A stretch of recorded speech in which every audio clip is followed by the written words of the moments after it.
Extremely organized radical progressives have been orchestrating and carrying out a systematically planned attack on Americans. This we know.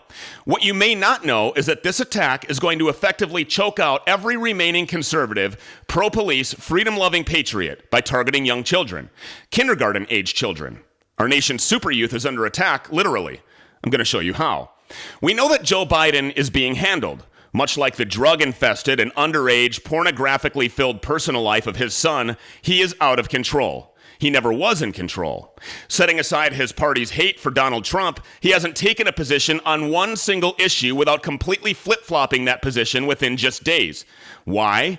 He truly doesn't know what to say. He doesn't know how to answer questions because he has to wait for directions. He has to wait for the answers.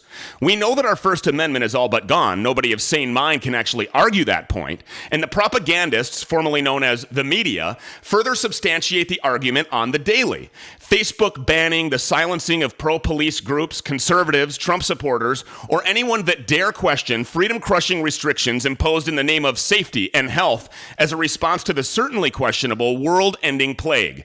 And you non-mask-wearing sinners ought to repent for admitting that a disease with a survival rate of over 99% doesn't scare the absolute shit out of you. That's racist. Maybe you hadn't heard, but big tech giant Twitter actually prohibited the nation's oldest and fourth largest publication from sharing a story with damning physical evidence of corruption that compromised the former vice president and almost certainly implicates former President Barack Obama. The Bidens are a crime-ridden family, and Joe Biden most certainly profited from the dealings in question. There's not a single doubt. I'm not a conspiracy theorist for sounding the alarm on firearm confiscation. Radicals have already told you what they're going to do. Hell yes, we're going to take your AR-15. So just to underline it, it will be voluntary. It won't be hell yes, we'll come get your guns. No, it's not voluntary. I want to make sure that we make the distinction here. It is mandatory. It will be the law. You will be required to comply with the law. Hell yes, we're going to take your AR-15. You will be required to comply with the law. Hell yes, we're going to take your AR-15. It's not voluntary. I want to make sure that we make the distinction here. It is mandatory. It will be the law. It's mandatory. There's no doubt that Beto O'Rourke holds the gun czar position and has a seat at the table in a Biden administration. They've said that. It's a campaign promise. The fascist radical left hasn't used race as a talking point to work toward solutions, but instead to fuel a fire and create a divide between law enforcement and people of color, specifically blacks. Elected representatives actually encourage the violent response to police, allow police precincts to burn, and in some cases, while occupied by police, and start trend-worthy and viral catchphrases like defund and disband. This isn't an accident. You see, if you can speak freely without the threat of consequence, and if you can't adequately defend yourself against violence because they've taken your weapons, the only thing left is to ask the police to protect you. But what if they can't? What if they won't? What if they're gone? What if instead of standing up to and confronting criminal thugs in the streets, the police actually turned their backs and ran away?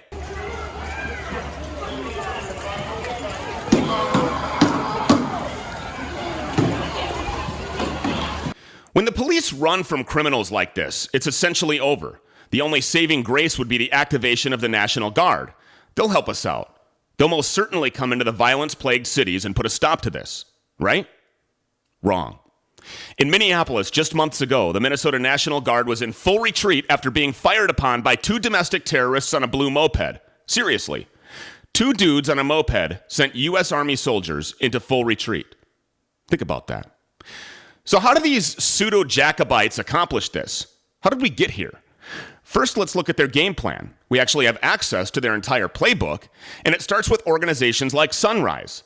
This is where radicals such as Alexandria Ocasio-Cortez and Julian Castro, Qasim Rashid, and Chuck Schumer are indoctrinating our youth into taking direct action in the form of protest, marching, riots, shutting down traffic, disrupting daily life where there's been expressed and direct instruction. Listen carefully here, that those youth involved must be willing to fight and even accept exchanging their lives. Yes, to actually die in the pursuit of a fascist takeover, a movement, a totalitarian transformation, all in the name of the Green New Deal.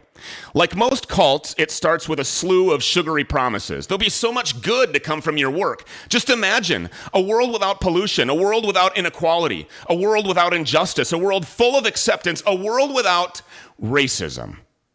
But just as in other cults, there's dirty work to be done, a dubious way of achieving the good we're in search of.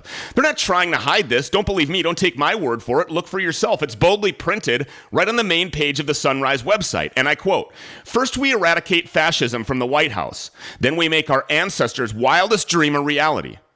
Kids, I mean minors, actual junior high students, have been sent to the Asymmetric Warfare Training Center where they're being taught to become professional rioters." That's real. It's a real thing. Kids, your kids. You see, the education is set up for law enforcement officers and National Guard soldiers to receive their training on response to lawless criminal unrest by radical thugs burning our cities. But what's kept secret is that the actors that are paid to participate in this training are coming from Sunrise. Yes, you heard me right.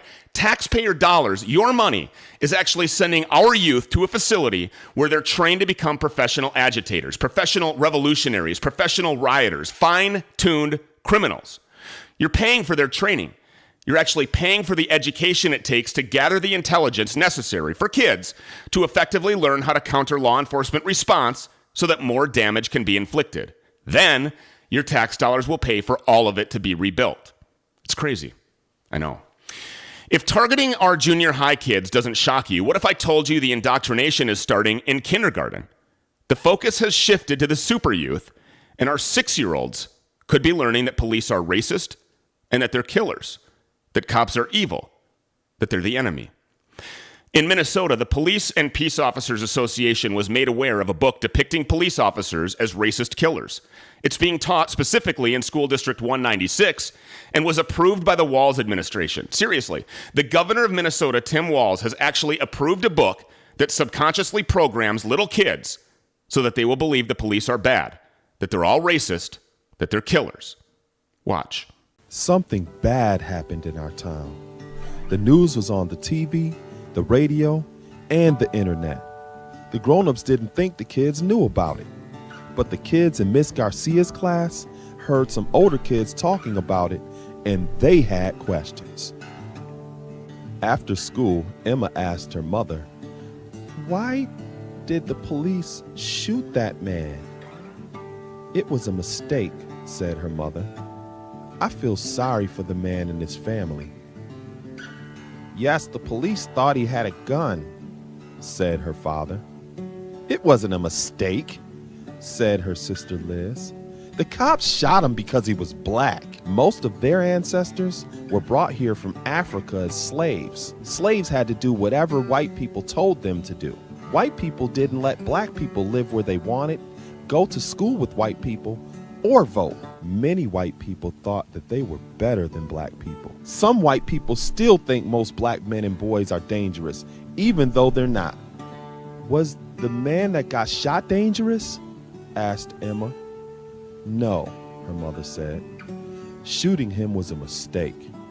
It was a mistake that is part of a pattern. This pattern is being nice to white people and mean to black people." "That white policeman who shot the black man," said Josh.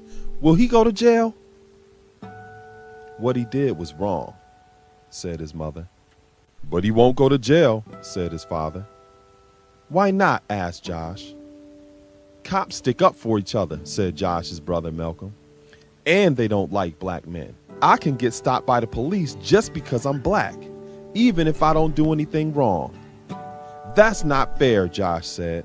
"What if it was a white man in the car? Would the police have shot him?" "They probably wouldn't even have stopped the car," said his father. "Sometimes white people are treated better than black people," said his mother. "But it's not right. Everybody should be treated fairly."